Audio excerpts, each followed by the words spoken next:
Govoreći o odnosu unutar civilnog društva, može se reći da je protok vremena učinio svoje i da je civilno društvo već dovoljno dobro razvijeno. I ta komunikacija, pogotovo na nivou srpskog i albanskog civilnog društva, može se reći da postoji i da je ona u mnogome iznad političkih i drugih negativnih dešavanja, kaže Miodrag Milićević, direktor nevladine organizacije Aktiv iz Severne Mitrovice, i dodaje da to nije jedina saradnja. Saradnja se u mnogome sada u poslednje vreme vezuje za mogućnost recimo otvaranja ekonomskih pitanja unutar srpskog i albanskog društva.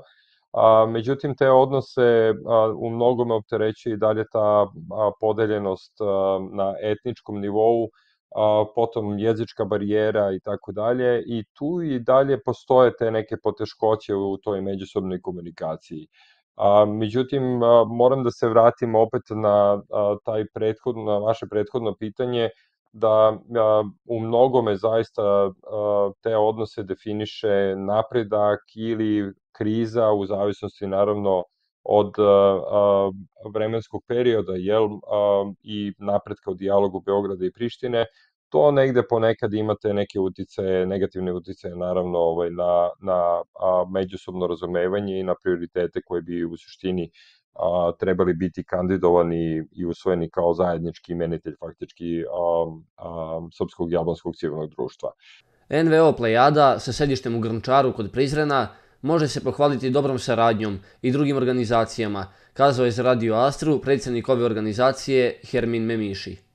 Usko sarađujemo sa ostalim zajednicama, sa srpskom zajednicom, sa romskom zajednicom, sa turskom zajednicom, sa goranskom zajednicom, sa albanskom zajednicom.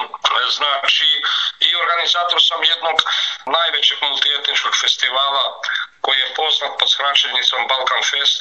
U Prizrenu funkcioniše romska organizacija Durmuš Aslani. Predstavnik ovog civilnog društva, Fatmir Menekši, kaže za TV Prizreni da ovaj grad može biti primjer ne samo saradnje civilnog sektora, nego i u mnogim drugim sektorima.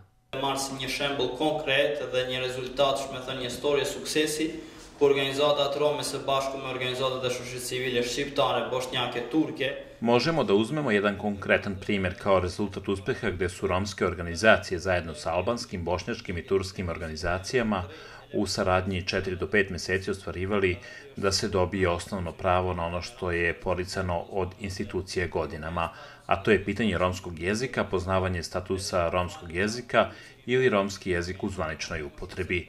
Zahvaljujući saradnji sa kojima smo imali sa više organizacija, stvorili smo ad hoc veze, to jest postigli konačni rezultat i uspeh, a to je učinilo da se život romske zajednice poboljša i ostalih zajednica koje su marginalizovane, što se može reći da su kao primjer kako se može sarađivati, da se ostvari što bolja saradnja u ostvarivanju zajedničkih ciljeva, ne samo u Prizrenu, nego i na celom Kosovu.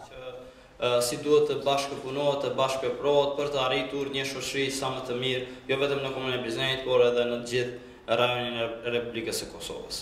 Redžo Kojić, član nevladine organizacije Mladi volonteri iz Vitomirice, koja je skoro osnovana, kaže da je ta saradnja između organizacija civilnih društava mnogo bolja posle pandemije koronavirusa. Saradnja između organizacija iz različitih zajednica je mnogo bolja od vremena pandemije, to se konkretno pokazuje na nivo saradnje između organizacije iz albanske, srpske, bošnjačke, egipćanske zajednice koje žive na teritoriji Peći. Također, drastično se može primetiti da ove organizacije se ujedinjuju u saradnji sa za zajedničke ciljeve, posebno u pitanju koje se tiču njihovih zajednica i integralnih interesa, kako ekonomskih, tako i pravnih, političkih ili opštih,